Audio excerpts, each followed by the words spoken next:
Welcome to the Eigenvalues podcast. Until now, Eigenvalues has been exclusively a blog on the Substack platform. I'm now experimenting with converting the articles into podcasts and distributing them on Spotify.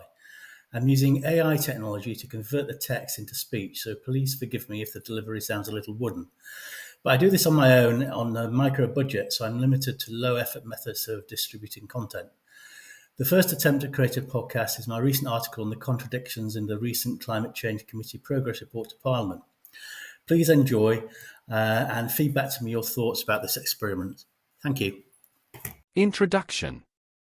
Last month the Climate Change Committee, CCC, released its 2024 Progress Report to Parliament. As you might expect, there is much sound and fury because we are not on track to meet our target of a 68% reduction in emissions by 2030.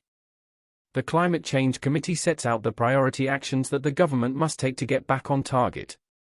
Interestingly, there are 10 of them and they are presented almost like a list of commandments.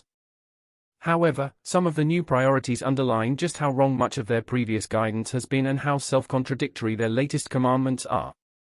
The commandments we shall look at are: make electricity cheaper, effectively design the upcoming CFD auctions, finalize business models for deployment of engineered removals, reverse policy rollbacks, accelerate electrification of industrial heat, make electricity cheap again. The first commandment is that the government should take out its magic wand and make electricity cheaper. It is like a Trump campaign slogan, make electricity cheap again. They want to do this by removing policy costs from electricity. They are coy about where they want these to go, but recently the NGESO made the explicit call for levies on electricity bills to be rebalanced onto gas. In other words, they now acknowledge electricity prices have risen because of the massive subsidies that have been lavished on wind and solar power, along with crippling grid balancing costs and the enormous costs of expanding the grid to connect to these remote generators. Loading these costs onto gas instead will immediately make it more expensive for most people to heat their homes. This move might also make heat pumps superficially more attractive, but as Andrew Montford has explained, this is really a massive bait-and-switch con. This is the same CCC that called for variable renewables to expand to 60% of generation capacity by 2030 and 80% by 2050 and claimed in their sixth carbon budget that the cost of offshore wind could fall as low as £23 per megawatt-hour by 2050. They also claimed that a near-zero electricity system had additional costs of about £3 billion up to 2035 and by 2050 there could be savings of up to £5 billion compared to the high-carbon alternative.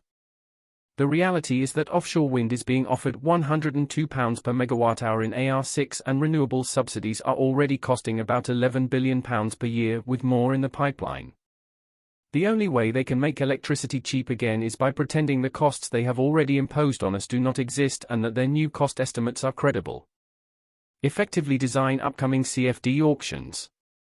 They call for the upcoming allocation round 6 and 7, AR6 and AR7, to be effectively designed to deliver at least 50 gigawatts of offshore wind by 2030. There's currently about 15 gigawatts installed, 8 to 12 gigawatts with planning consent, and the AR6 budget is set to procure 4 to 5 gigawatts. Some of this will be allocated to projects that are rebidding part of their capacity because they can no longer meet the commitments made in earlier rounds, so they are effectively calling for AR7 to be a bumper auction of about 20 gigawatts or more. The CCC also recommends defining a minimum targeted procurement volume, effectively calling for volume to be prioritized above price. This is a recipe for developers to bid anything they like. In the executive summary, they make the false claim that the cost of key low-carbon technologies is falling. The offer price for all technologies have gone up in AR6 compared to AR5. Change in renewables offer prices from AR5 to AR6 compared to market prices, pound per MWH. They go on to say that the adjustment, increased by 66%, made to the administrative strike price for offshore wind made for AR6 may not be sufficient. If offshore wind really were cheap, it would not need subsidy and the allocation rounds would be redundant as developers fall over themselves to provide cheap energy. We can expect more subsidies for these cheap renewables and we will pay in some way or another, either through our electricity bills, our gas bills or general taxation. Business models for engineered removals. Not content with extra subsidies for renewables, the CCC are also demanding that business models for engineered removals of CO2 are finalized. This is code for even more subsidies for BECCS and other carbon capture technologies. Reverse policy rollbacks. Of course, the CCC are angry that Rishi Sunak had the temerity to delay the phase-out of new petrol cars by 2030 and exempt 20% of properties from the 2035 gas boiler ban. Now they are demanding that these bans are reinstated in their original form. They claim this transition will save households money, without explaining why any government intervention is required if electric cars and heat pumps are cheaper, superior products. I do not recall the government exhorting us to replace old Nokia bricks with smartphones. They rather give the game away by calling for measures to support affordability, which totally undermines their claim that these new technologies are cheaper. Accelerate the electrification of industrial heat. The CCC also calls for a comprehensive set of policies to enable a rapid transition to electric heat across much of industry. These policies include making support available, which is another code word for subsidies. They also insist that the price of carbon be increased, effectively demanding that gas be priced out of the market. They recognize that this will not be enough and call for a carbon border adjustment mechanism, CBAM, which is a carbon tax on imports. They think this will protect against offshoring, but no energy-intensive company is going to remain in the UK if its main cost is much more expensive than elsewhere in the world. This is because they will not be able to export to the rest of the world.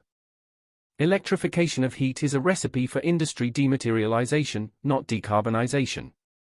Conclusions. They start with the lie that renewables are getting cheaper and contradict themselves by demanding even more subsidies. They go on to demand even more support to accelerate the adoption of EVs and heat pumps, which also contradicts their claims that they will save customers money. Their plans for industrial heat reveal an economic naivety that is beyond comprehension.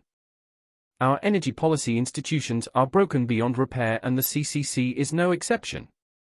As we have discussed before, the CCC should be disbanded.